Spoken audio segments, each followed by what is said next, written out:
Xin chào tất cả mọi người, chào mừng mọi người đã đến với kênh của mình Viva Rosé. Thì hôm nay mình sẽ hướng dẫn các bạn móc một chiếc túi lưới trái tim như thế này. Ok, bây giờ chúng ta sẽ bắt đầu luôn nha. Thì chất liệu đây mình sử dụng đó là sợi dệt, và ở đây thì các bạn cần phải có 2 cuộn, và kim móc này mình dùng có độ dày đó là 3.5mm. Bước đầu đó là các bạn sẽ bước vào và móc phần đáy túi, và để móc được phần đáy túi trước hết đó là các bạn cần phải lấy mũi đầu tiên, và cụ thể cách lấy mũi đầu tiên sẽ là như sau. Trước hết là các bạn sẽ căng sợi ra như thế này, sau các bạn sẽ dùng kim móc quấn quanh sợi một vòng. Sau khi mà các bạn đã tạo được một phần lỗ như thế này rồi thì các bạn sẽ dùng kim móc kéo sợi qua phần lỗ như thế này cho mình. Như vậy là các bạn đã có được một mũi đầu tiên như thế này rồi. Bước tiếp theo đó là các bạn sẽ gầy lên tổng cộng là 49 mũi móc xích.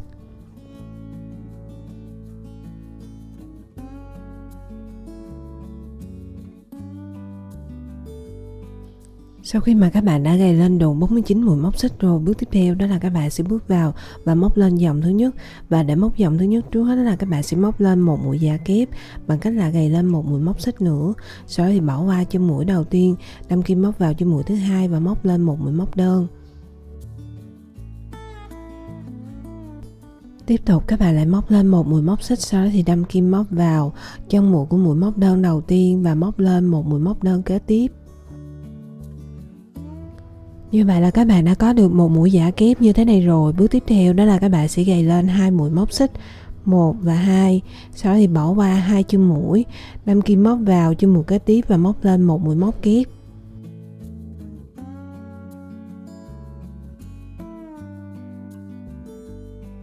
Thì đến đây các bạn sẽ bắt đầu lặp lại các bước, đó là đầu tiên các bạn sẽ gầy lên 2 mũi móc xích, sau đó thì bỏ qua 2 chân mũi, đâm kim móc vào chân mũi kế tiếp và móc lên một mũi móc kép. Và các bạn sẽ lặp lại các bước như vậy cho đến hết chân mũi cuối cùng thì mình sẽ tiếp tục hướng dẫn các bạn nha.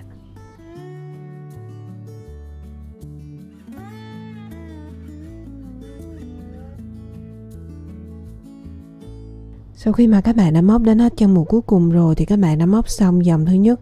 Bước tiếp theo đó là các bạn sẽ chuyển qua móc dòng thứ hai, và để móc dòng thứ hai trước hết đó là các bạn sẽ móc lên một mũi móc xích, sau đó thì xoay ngược phần móc lại. Tiếp theo là các bạn sẽ móc lên một mũi giả kép, và cách móc sẽ tương tự giống như là dòng thứ nhất mình đã hướng dẫn.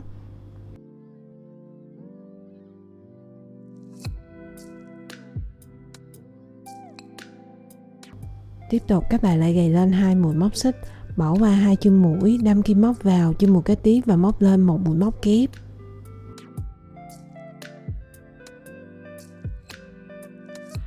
Thì đến đây các bạn sẽ bắt đầu lặp lại các bước tương tự giống như là dòng thứ nhất mình đã hướng dẫn. Đó là đầu tiên các bạn sẽ gầy lên 2 mũi móc xích, sau đó thì bỏ qua 2 chân mũi, đâm kim móc vào chân mũi kế tiếp và móc lên một mũi móc kép. Và các bạn sẽ lặp lại các bước như vậy cho đến hết chân mũi cuối cùng thì mình sẽ tiếp tục hướng dẫn các bạn nha. Và sau khi mà các bạn đã móc xong dòng thứ hai rồi thì các bạn đã móc xong phần đáy túi. Bước tiếp theo đó là các bạn sẽ chuyển qua móc phần thân túi, và ở phần đáy túi này gồm có 4 cạnh. Để móc phần thân túi thì các bạn sẽ móc từ cạnh thứ nhất qua cạnh thứ hai đến cạnh thứ ba và cuối cùng là cạnh thứ tư. Thì đầu tiên đó là mình sẽ hướng dẫn các bạn móc cạnh thứ nhất trước nha. Và ở cạnh thứ nhất này cách móc sẽ tương tự giống như là dòng thứ hai của phần đáy túi mình đã hướng dẫn, và mình sẽ gặp lại các bạn sau khi mà các bạn đã móc xong cạnh thứ nhất nha. Sau khi mà các bạn đã móc xong cạnh thứ nhất rồi, tiếp theo đó là đến cạnh thứ hai, và ở cạnh thứ hai này các bạn sẽ tăng mũi ở hai bên phần gốc bằng cách là các bạn sẽ gầy lên 2 mũi móc xích, sau đó thì các bạn sẽ đâm kim móc vào chân mũi cuối cùng của cạnh thứ nhất, cũng chính là chân mũi đầu tiên của cạnh thứ hai, và móc lên một mũi móc kép.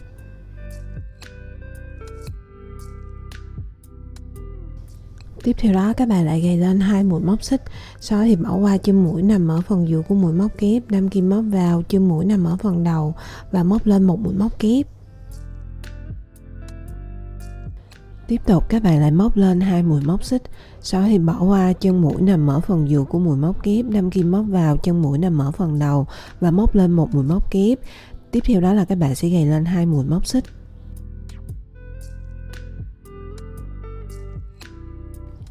Và như vậy là các bạn đã móc xong cạnh thứ hai rồi. Tiếp theo đó là đến cạnh thứ ba, và để móc cạnh thứ ba trước hết đó là các bạn sẽ đâm kim móc vào chân mũi đầu tiên của cạnh thứ ba, cũng chính là chân mũi cuối cùng của cạnh thứ hai, và móc lên một mũi móc kép. Thì đến đây các bạn sẽ bắt đầu lặp lại các bước tương tự giống như là cạnh thứ nhất mình đã hướng dẫn.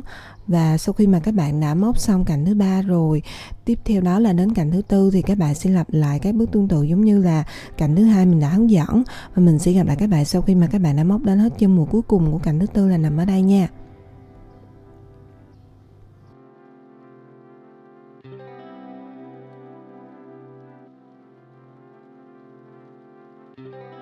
Sau khi mà các bạn đã móc đến hết chân mũi cuối cùng của cạnh thứ 4 rồi, bước tiếp theo đó là các bạn sẽ gầy lên 2 mũi móc xích. Thì như vậy là các bạn đã móc xong dòng thứ nhất rồi. Và để kết thúc dòng thứ nhất thì các bạn sẽ đâm kim móc vào chân mũi đầu tiên, kéo sợi qua và móc một mũi dời.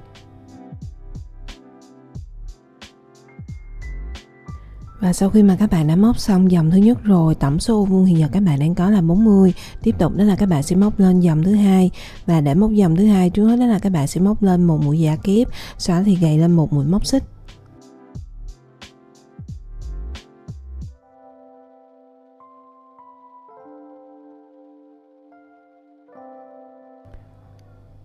Sau đó thì các bạn lại bỏ qua hai chân mũi móc xích, đâm kim móc vào chân mũi kế tiếp và móc lên một mũi trái tim hạt dẻ. Bằng cách là các bạn sẽ đâm kim móc vào chân mũi kế tiếp liên tục 4 lần, sau đó thì kéo sợi qua liên tục 4 lần.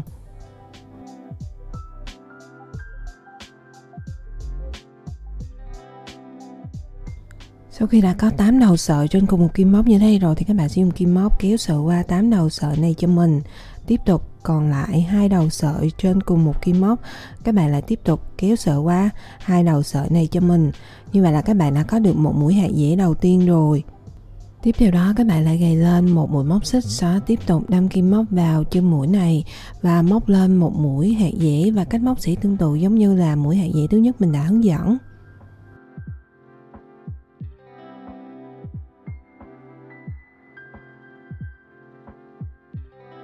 Như vậy là các bạn đã có được một mũi trái tim hạt dẻ như thế này rồi. Bước tiếp theo nữa đó là các bạn lại móc lên một mũi móc xích, sau đó thì bỏ qua hai chân mũi móc xích, đâm kim móc vào chân mũi kế tiếp và móc lên một mũi móc kép. Và đến đây thì các bạn sẽ bắt đầu lặp lại các bước theo thứ tự từ chân mũi thứ hai cho đến hết chân mũi thứ 7 với các chân mũi còn lại. Và mình sẽ gặp lại các bạn sau khi mà các bạn móc dòng thứ hai và còn lại hai chân mũi cuối cùng nha.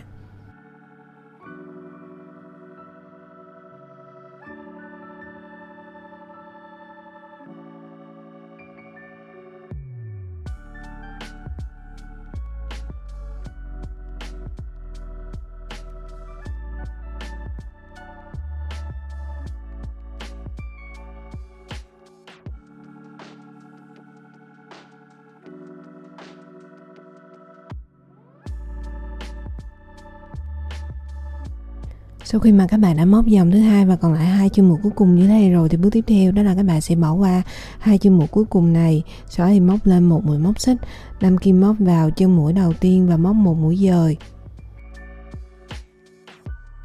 Như vậy là các bạn đã móc xong dòng thứ hai rồi. Tiếp theo đó là các bạn sẽ móc lên dòng thứ ba, và để móc dòng thứ ba trước hết đó là các bạn sẽ móc lên một mũi giả kép, sau đó thì gầy lên hai mũi móc xích.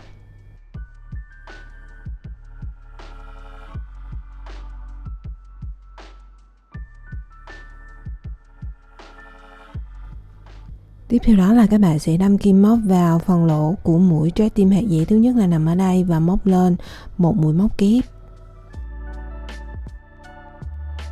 Sau đó các bạn lại gầy lên hai mũi móc xích, đâm kim móc vào chân mũi của mũi móc kép và móc lên một mũi móc kép.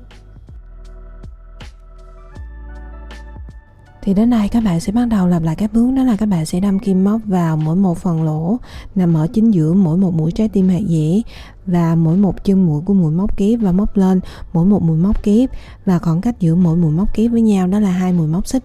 Và mình sẽ gặp lại các bạn sau khi mà các bạn đã móc đến hết phần lỗ của mũi trái tim hạt dẻ cuối cùng là nằm ở đây thì mình sẽ tiếp tục hướng dẫn các bạn nha. Sau khi mà các bạn đã móc đến hết phần lỗ cuối cùng rồi, bước tiếp theo đó là các bạn sẽ gầy lên hai mũi móc xích, sau đó thì đâm kim móc vào chân mũi đầu tiên và móc một mũi dời. Như vậy là các bạn đã móc xong dòng thứ ba rồi. Tiếp tục đó là các bạn sẽ móc lên dòng thứ tư. Và bắt đầu từ dòng thứ tư này trở đi thì các bạn sẽ lặp lại cái bước xen kẽ theo thứ tự của dòng thứ hai và dòng thứ ba như mình đã hướng dẫn. Thì đối với dòng chẵn các bạn sẽ móc tương tự giống như là dòng thứ hai. Còn đối với dòng lẻ các bạn sẽ móc tương tự giống như là dòng thứ ba. Và các bạn sẽ lặp lại cái bước như vậy cho đến hết dòng thứ 19. Thì mình sẽ tiếp tục hướng dẫn các bạn nha. Sau khi mà các bạn đã móc xong dòng thứ 19 rồi thì các bạn đã móc xong phần thân túi. Bước tiếp theo nữa đó là các bạn sẽ kết mũi lại bằng cách là móc lên một mũi móc xích, kéo sợi ra một đoạn và dùng kéo cắt đi phần đoạn sợi thừa này cho mình. Bước tiếp theo đó là các bạn sẽ chuyển qua móc hai phần dây xách. Và để móc được hai phần dây xách, trước hết đó là các bạn cần phải xác định được hai điểm mà các bạn móc hai phần dây xách nằm ở phần miệng túi. Thì điểm thứ nhất là nằm ở ô vuông thứ 37, 38, 39 và 40. Điểm thứ hai là nằm ở ô vuông thứ 17, 18, 19 và 20. Thì đầu tiên đó là mình sẽ hướng dẫn các bạn móc phần dây xách thứ nhất nằm ở điểm thứ nhất trước nha. Và để móc phần dây xách thứ nhất, trước hết là các bạn sẽ đâm kim móc vào chân mũi đầu tiên của ô vuông thứ 37, sau đó dùng sợi và lấy mũi đầu tiên. Tiếp theo đó là các bạn sẽ kéo mũi đầu tiên mà các bạn vừa mới gầy qua chân mũi đầu tiên này cho mình.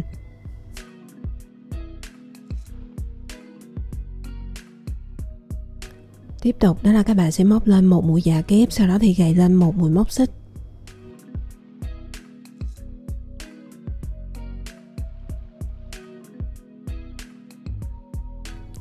Và đến đây thì các bạn sẽ bắt đầu lặp lại các bước tương tự giống như là dòng thứ hai của phần thân túi mình đã hướng dẫn, đó là các bạn sẽ móc lên cái mũi trái tim hạt dẻ và các bạn sẽ lặp lại cái bước như vậy cho đến hết chân mũi cuối cùng của ô vuông thứ 40 thì mình sẽ tiếp tục hướng dẫn các bạn nha.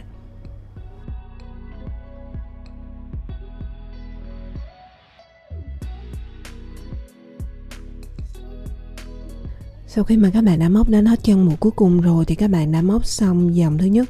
Và ở đây thì các bạn có tổng cộng là hai mũi trái tim hạt dẻ. Tiếp tục đó là các bạn sẽ móc lên dòng thứ hai. Và để móc dòng thứ hai, trước hết đó là các bạn sẽ móc lên một mũi móc xích, sau đó thì xoay ngược phần móc lại.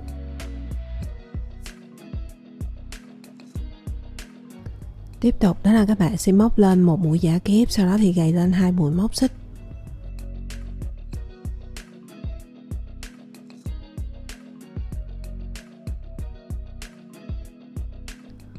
Và đến đây thì các bạn sẽ bắt đầu lặp lại các bước tương tự giống như là dòng thứ ba của phần thân túi mình đã hướng dẫn, đó là các bạn sẽ đâm kim móc vào mỗi một phần lỗ nằm ở chính giữa mỗi một mũi trái tim hạt dẻ và mỗi một chân mũi móc kép và móc lên mỗi một mũi móc kép, và khoảng cách giữa mỗi mũi móc kép với nhau đó là hai mũi móc xích. Và các bạn sẽ lặp lại các bước như vậy cho đến hết chân mũi cuối cùng thì mình sẽ tiếp tục hướng dẫn các bạn nha.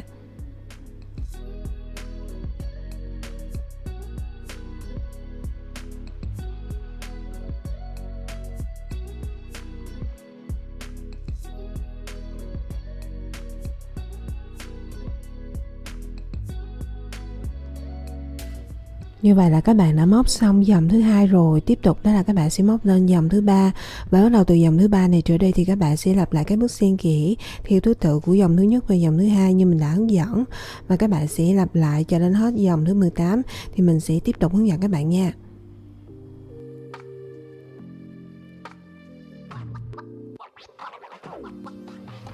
Sau khi mà các bạn đã móc xong dòng thứ 18 rồi thì các bạn đã móc xong phần dây xách. Bước tiếp theo nữa đó là các bạn sẽ kết mũi lại cho mình.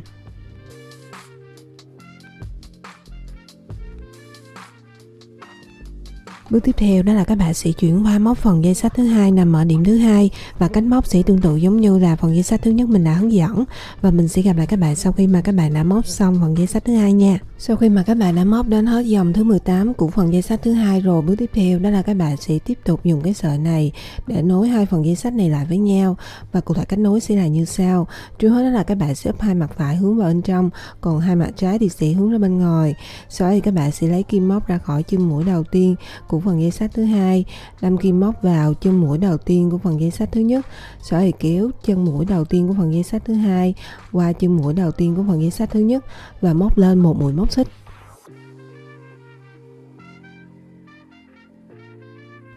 Tiếp tục đâm kim móc vào chân mũi đầu tiên của hai phần dây xách và móc lên một mũi móc đơn.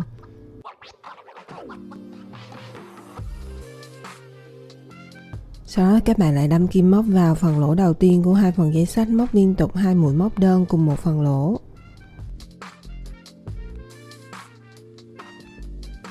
Và đến đây thì các bạn sẽ bắt đầu lặp lại các bước, đó là đối với chân mũi thì các bạn sẽ móc lên 1 mũi móc đơn, còn đối với phần lỗ thì các bạn sẽ móc liên tục 2 mũi móc đơn cùng một phần lỗ. Và các bạn sẽ lặp lại các bước như vậy cho đến hết chân mũi cuối cùng là nằm ở đây, thì mình sẽ tiếp tục hướng dẫn các bạn nha.